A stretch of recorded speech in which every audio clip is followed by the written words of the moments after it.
Está claro que los podcasts están en todos lados. Pero ¿por qué está pasando esto? ¿Por qué están en todos lados? ¿Por qué todo el mundo parece que quiere empezar el suyo propio? El concepto de podcast no se definió hasta principios del siglo XXI, pero la idea de distribuir archivos de audio por Internet tiene sus raíces en la década de 1980. Sin embargo, el reconocimiento del primer podcast como tal fue atribuido a Dave Winer, un desarrollador de software pionero en redes sociales, y Adam Curry, un ex VJ de MTV, VJ con V, o sea, el que ponía los vídeos para la MTV, fue el primero en desarrollar el primer podcast de Internet. En 2004, Winer y Curry colaboraron en la creación de un programa llamado iPodder. Este programa permitía a los usuarios descargar automáticamente episodios de programas de audio en sus iPods, lo cual fue el paso clave en el desarrollo de lo que ahora conocemos como el podcasting. Uno de los primeros programas en utilizar este método fue Daily Source Code,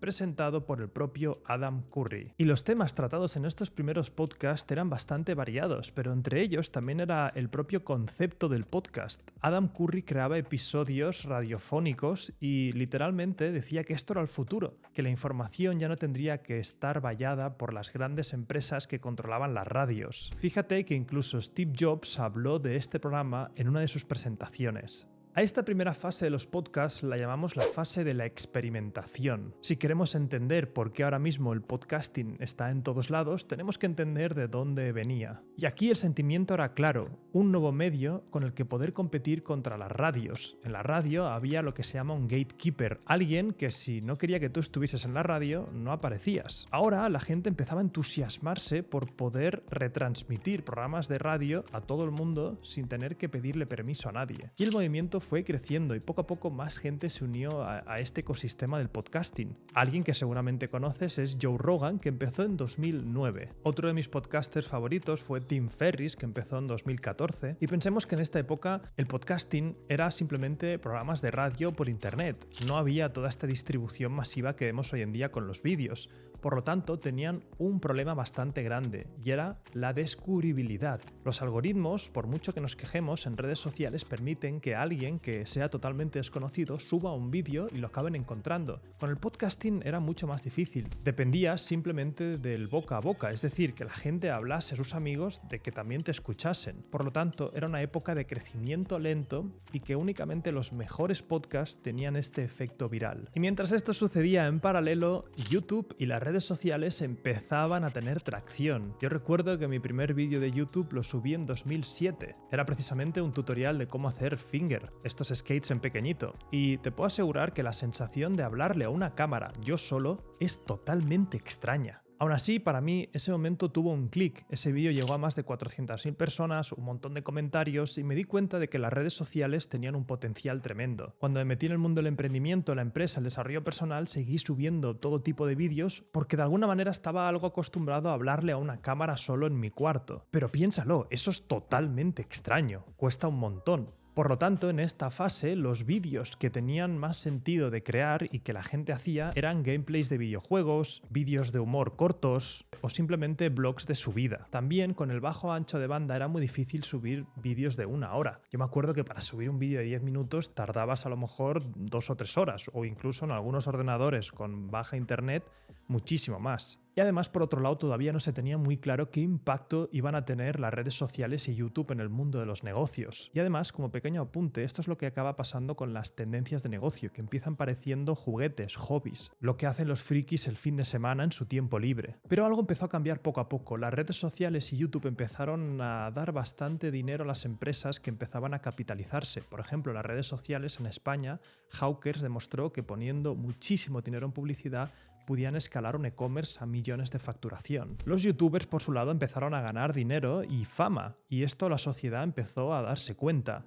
Incluso en Estados Unidos aparecieron gurús como por ejemplo Gary Vaynerchuk, que literalmente enseñó el plan de cómo él había ganado dinero creando vídeos para YouTube de forma orgánica para la empresa de vinos de su padre, creando después una de las mayores agencias de redes sociales del mundo llamada VaynerMedia, y escribiendo 2 libros icónicos en el proceso, The Thank You Economy en 2011 y Jab Jab Right Hook en 2013, libros que enseñaban al mundo el potencial de crear contenido en Internet para atraer negocio hacia tus empresas. El marketing de contenidos había llegado y el marketing de contenidos resulta que es de las herramientas más poderosas que existen para poder crear una marca personal o para poder hacer que tu negocio llegue a mucha más gente, porque no solamente es un anuncio que haces que la gente se lo trague sin que lo quiera, sino que creas una relación realmente personal con la gente que te escucha. Yo personalmente lo he estado haciendo con mis diferentes empresas y canales, siempre crear contenido, marca personal, e incluso hay gente que en los comentarios me sigue diciendo, oye, pero si tú eres un youtuber, ya, pero fíjate quién está creando contenido ahora. Las empresas empiezan a entrar, las marcas personales más grandes, los empresarios más grandes, vamos a ver que cada vez entran a crear contenido porque tiene todo el sentido del mundo. Pero ojo, que crear contenido así como lo estoy haciendo yo sigue siendo extraño. La gente no está acostumbrada. Pero, ¿y un podcast? ¿Qué es realmente un podcast? ¿Qué es lo que se está escalando? Es simplemente una conversación. Y una conversación es mucho más fácil de grabar, es mucho más fácil de crear porque todo el mundo tiene conversaciones. Es algo natural, es algo que ya hacemos siempre los humanos. Hablarle a una cámara, que en el fondo es como hablarle a una piedra solo en tu cuarto, no tiene ningún tipo de sentido para el humano, es algo que no estábamos acostumbrados a hacer. En cambio, cuando vas a comer, cuando vas a cenar, cuando llegas de casa, tienes conversaciones con tu familia, con tus amigos. Simplemente es poner cámaras, micros y a grabar. Y a esto se le suma una cosa que antes no estaba en el mundo de los podcasts, que es la descubribilidad de los algoritmos de redes sociales. Ahora, tú el podcast, con el ancho de banda tan grande que hemos llegado a tener casi todos, puedes subirlo directamente entero a YouTube. 2 horas, 3 horas de podcast, sin ningún tipo de problema. A eso, lo que puedes añadirle es este formato de hacer clips cortos de un montón de mini clips y esperar que alguno se viralice. Es más, si quieres jugar aún más y darle carnaza a las redes sociales, puedes incluso invitar a gente que diga cosas totalmente fuera de lo común, cortas esos clips, los pones en redes y por lo menos te descubren. Tenemos varias tendencias que se están juntando. Más gente está usando Internet. Para que te hagas una idea, en 2017 éramos unos 3.400 usuarios en Internet y en 2023 hemos llegado a 5.400. Es una macro tendencia que sigue subiendo. El podcasting está encima de ellos. Luego tenemos la facilidad de crear contenido del podcast y por último tenemos las herramientas de descubribilidad. Un podcast rellena todas las redes sociales. Rellena YouTube, rellena Facebook, rellena Instagram, rellena absolutamente todo. Una sola pieza de contenido y ha rellenado casi todo. Es como si tuvieses el plan de marketing de tu empresa hecho. Y a esto se le suma todavía otra cosa más, y es que un podcast es muy fácil de ver. Hay una cosa que se llaman las 5 fuerzas de Porter. Y una de estas fuerzas es la amenaza de nuevos entrantes. Si tu negocio es algo oscuro que poca gente conoce, ya no oscuro en plan malo, sino algo que está escondido, tendrás en las 5 fuerzas de Porter que preocuparte poco por los nuevos entrantes. En cambio, el podcasting claramente tiene una alta capacidad de que la gente lo vea y te quiera copiar. Eso hace que muchísima gente quiera replicarlo porque él es mucho más fácil que ponerse a grabar contenido. Y ahora te voy a explicar cómo puedes tú adentrarte en esta super tendencia, pero antes de eso, deja que haga una reflexión. ¿Es esto del podcasting, es esto de que hayan tantos podcasts bueno para la sociedad? Pues aquí te voy a convencer de que es extremadamente bueno. Porque al final hay un concepto que yo lo llamo la velocidad del conocimiento y es cuán rápido el conocimiento pasa a las diferentes personas. Y antiguamente esto, con la invención de la escritura, es algo que fue un invento revolucionario porque ahora la velocidad del conocimiento no tenía que estar sujeta a simplemente el boca a boca de los diferentes familiares, sino que tenías una manera de que la gente que había descubierto cosas muy interesantes para el resto de humanos pudiese plasmarlo en libros e irlo pasando de generación en generación sin que se fuera deformando esa información. Pero desengañémonos, leer es algo que cuesta, tienes que estar completamente con todos tus sentidos metidos. En cambio, con el podcast es algo que es mucho más fácil tanto de consumir como de producir. Seguramente hay muchas personas que no tienen el tiempo de ponerse a escribir un libro, pero sí que tienen el tiempo de sentarse a tener una conversación, o varias conversaciones, o conversaciones durante años para dejar todo eso documentado y que otras personas en un futuro puedan entender qué estaba pasando en diferentes sectores. Piénsalo, puedes tener tertulias de los mejores empresarios, tertulias de los mejores doctores, tertulias de los mejores economistas, conversaciones que se quedan grabadas para la posteridad, para ser analizadas, para ser escuchadas y para ser aprendidas. Por lo tanto, si vas a adentrarte en esta supertendencia que yo creo que no va a parar de crecer, tienes que tener varias cosas en mente. La primera es entender qué es lo que estás escalando.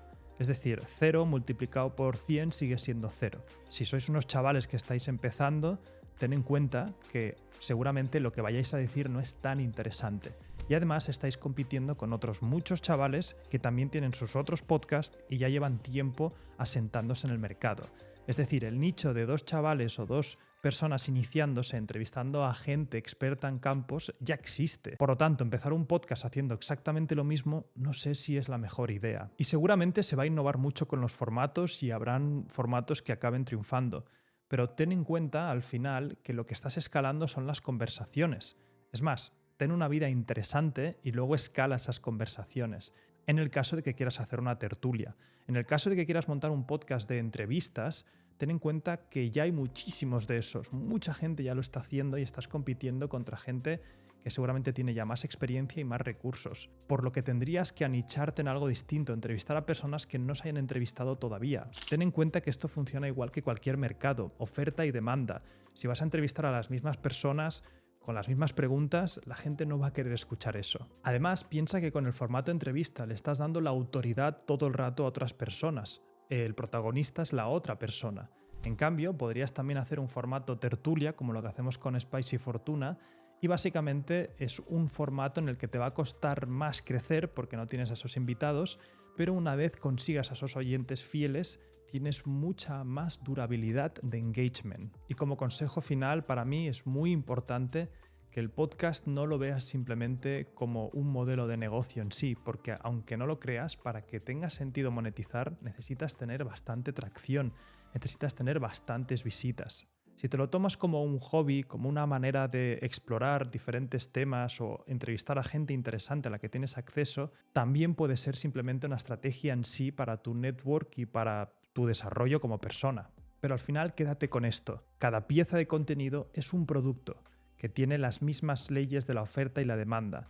Tienes que entender cómo está el panorama y no hacer lo que hace todo el mundo. Salirte un poco de la caja y crear algo nuevo, ya sea en formato, en tipos de entrevistas o en simplemente cómo lo has grabado. Y si te gustan este tipo de tendencias, el podcasting fue una tendencia que analizamos en Emprende Pro. Hemos creado un equipo de investigadores donde analizamos tendencias de negocio todas las semanas. Si te suscribes a nuestra newsletter, ahí vas a poder ver todo nuestro conocimiento sobre tendencias de forma gratuita.